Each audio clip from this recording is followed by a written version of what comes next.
Mining. On a blockchain, mining is the validation of transactions. For this effort, successful miners obtain new cryptocurrency as a reward.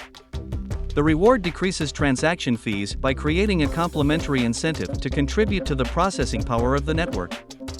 The rate of generating hashes, which validate any transaction, has been increased by the use of specialized machines such as FPGAs and ASICs running complex hashing algorithms like SHA-256 and SCRYPT.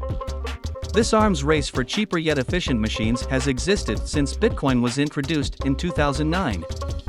Mining is measured by hash rate, typically in TH/s. With more people venturing into the world of virtual currency, generating hashes for validation has become more complex over time, forcing miners to invest increasingly large sums of money to improve computing performance. Consequently, the reward for finding a hash has diminished and often does not justify the investment in equipment and cooling facilities to mitigate the heat the equipment produces and the electricity required to run them. Popular regions for mining include those with inexpensive electricity, a cold climate, and jurisdictions with clear and conducive regulations. By July 2019, Bitcoin's electricity consumption was estimated to be approximately 7 gigawatts, around 0.2% of the global total, or equivalent to the energy consumed nationally by Switzerland. Some miners pool resources, sharing their processing power over a network to split the reward equally, according to the amount of work they contributed to the probability of finding a block. A share is awarded to members of the mining pool who present a valid partial proof of work. As of February 2018, the Chinese government has halted trading of virtual currency, banned initial coin offerings, and shut down mining. Many Chinese miners have since relocated to Canada and Texas. One company is operating data centers for mining operations at Canadian oil and gas field sites due to low gas prices. In June 2018, Hydro-Quebec proposed to the provincial government to allocate 500 megawatts of power to crypto companies for mining. According to a February 2018 report from Fortune, Iceland has become a haven for cryptocurrency miners in part because of its cheap electricity. In March 2018, the city of Plattsburgh, New York put an 18-month moratorium on all cryptocurrency mining in an effort to preserve natural resources and the character and direction of the city. In 2021, Kazakhstan became the second biggest cryptocurrency mining country, producing 18.1% of the global exahash rate. The country built a compound containing 50,000 computers near Ekabastas. GPU price rise.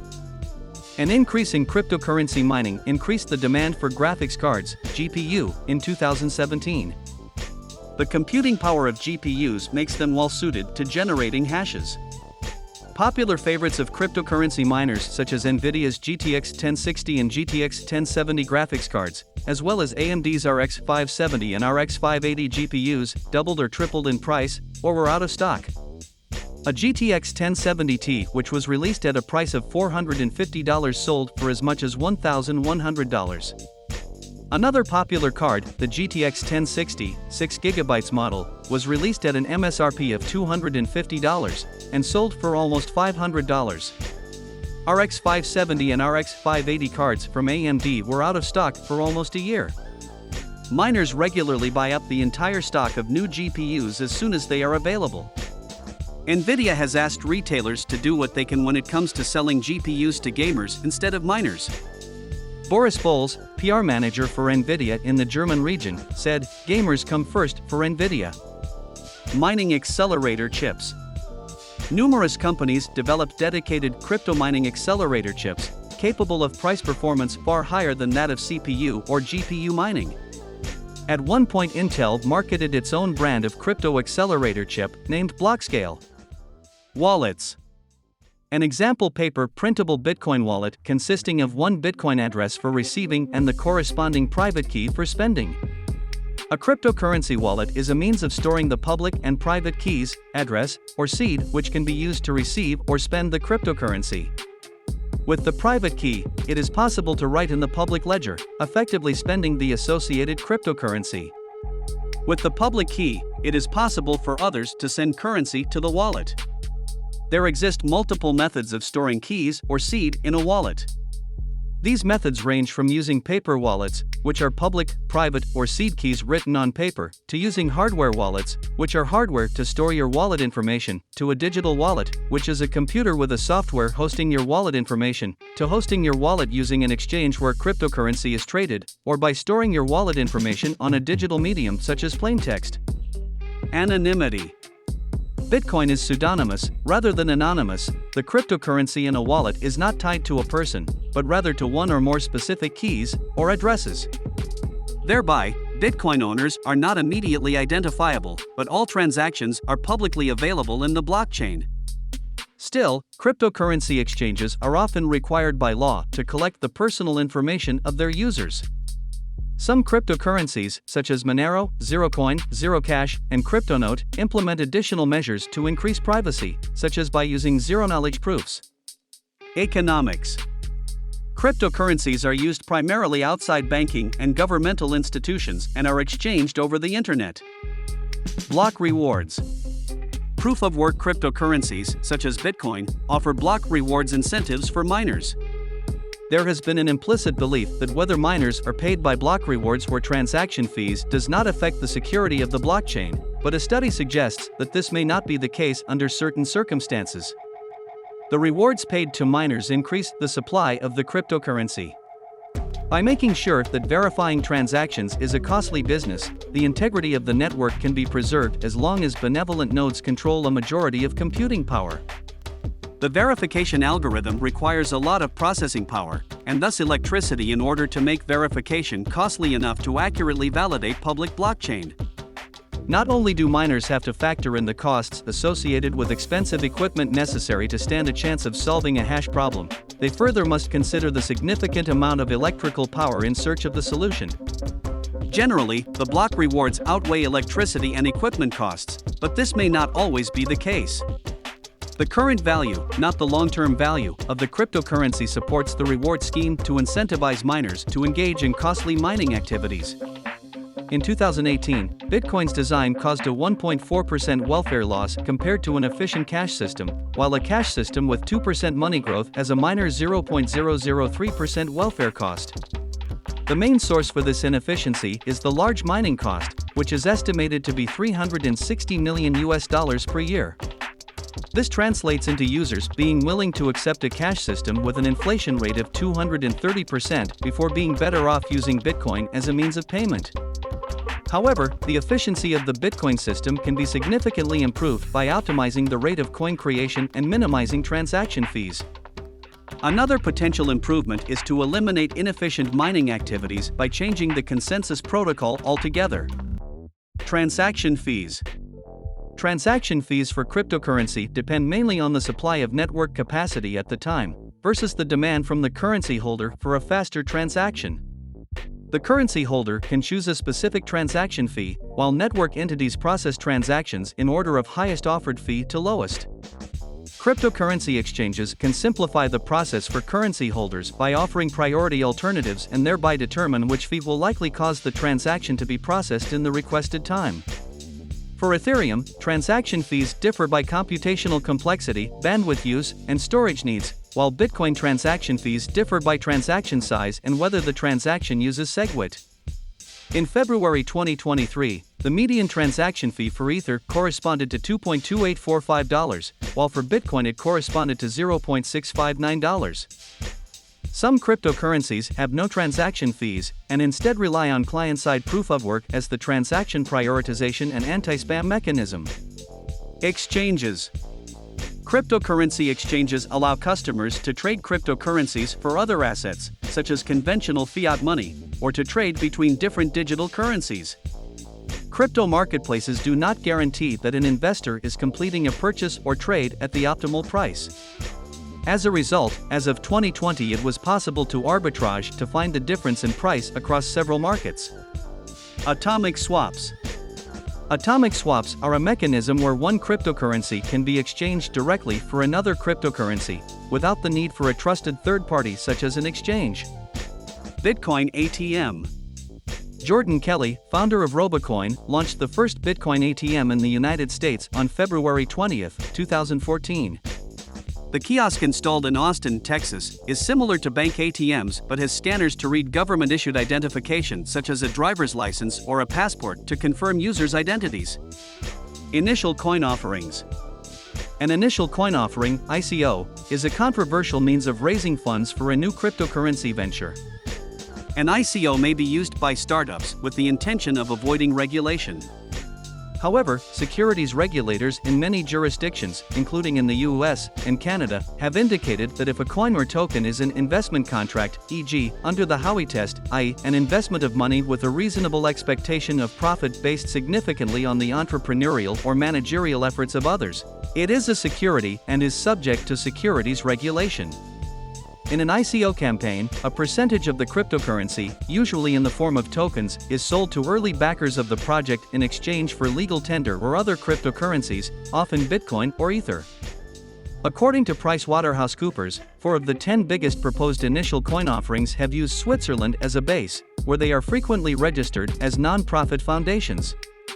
The Swiss regulatory agency FINMA stated that it would take a balanced approach to ICO projects and would allow legitimate innovators to navigate the regulatory landscape and so launch their projects in a way consistent with national laws protecting investors and the integrity of the financial system. In response to numerous requests by industry representatives, a legislative ICO working group began to issue legal guidelines in 2018, which are intended to remove uncertainty from cryptocurrency offerings and to establish sustainable business practices. Price trends. The market capitalization of a cryptocurrency is calculated by multiplying the price by the number of coins in circulation. The total cryptocurrency market cap has historically been dominated by Bitcoin, accounting for at least 50% of the market cap value, where altcoins have increased and decreased in market cap value in relation to Bitcoin. Bitcoin's value is largely determined by speculation, among other technological limiting factors known as blockchain rewards coded into the architecture technology of Bitcoin itself. The cryptocurrency market cap follows a trend known as the halving, which is when the block rewards received from Bitcoin are halved due to technological mandated limited factors instilled into Bitcoin, which in turn limits the supply of Bitcoin. As the date reaches near of a halving, twice thus far historically, the cryptocurrency market cap increases, followed by a downtrend. By June 2021, cryptocurrency had begun to be offered by some wealth managers in the US for 401(k)s. Volatility. Cryptocurrency prices are much more volatile than established financial assets such as stocks.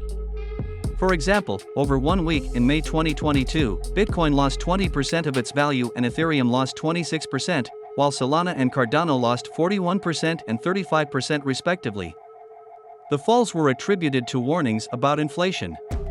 By comparison, in the same week, the Nasdaq Tech Stock Index fell 7.6% and the FTSE 100 was 3.6% down. In the longer term, of the 10 leading cryptocurrencies identified by the total value of coins in circulation in January 2018, only 4, Bitcoin, Ethereum, Cardano and Ripple, XRP, were still in that position in early 2022. The total value of all cryptocurrencies was $2 trillion at the end of 2021, but had halved 9 months later. The Wall Street Journal has commented that the crypto sector has become intertwined with the rest of the capital markets and sensitive to the same forces that drive tech stocks and other risk assets, such as inflation forecasts. Databases. There are also centralized databases, outside of blockchains, that store crypto market data. Compared to the blockchain, databases perform fast as there is no verification process. 4 of the most popular cryptocurrency market databases are CoinMarketCap, CoinGecko, Brave New Coin, and CryptoCompare. Social and political aspects. According to Alan Feuer of the New York Times, libertarians and anarcho-capitalists were attracted to the philosophical idea behind Bitcoin. Early Bitcoin supporter Roger Ver said, "At first, almost everyone who got involved did so for philosophical reasons. We saw Bitcoin as a great idea, as a way to separate money from the state." Economist Paul Krugman argues that cryptocurrencies like Bitcoin are something of a cult based in paranoid fantasies of government power. David Columbia says that the ideas influencing Bitcoin advocates emerge from right-wing extremist movements such as the Liberty Lobby and the John Birch Society and their anti-central bank rhetoric, or, more recently, Ron Paul and Tea Party-style libertarianism. Steve Bannon, who owns a good stake in Bitcoin, sees cryptocurrency as a form of disruptive populism, taking control back from central authorities. Bitcoin's founder, Satoshi Nakamoto, has supported the idea that cryptocurrencies go well with libertarianism.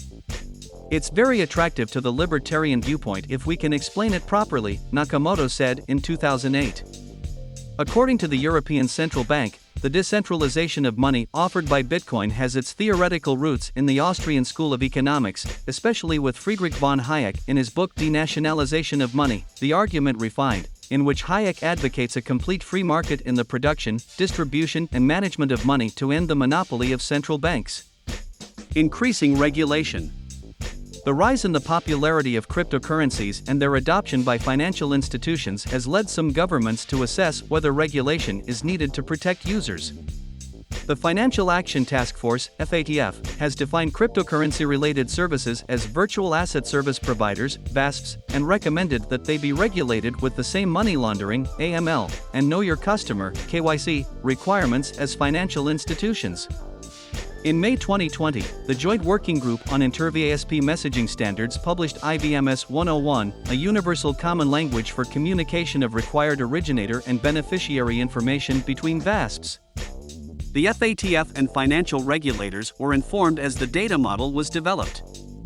In June 2020, FATF updated its guidance to include the travel rule for cryptocurrencies, a measure which mandates that VASPs obtain, hold, and exchange information about the originators and beneficiaries of virtual asset transfers.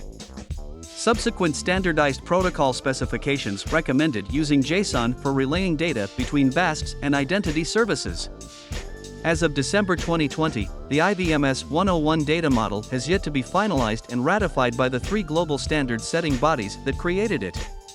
The European Commission published a digital finance strategy in September 2020.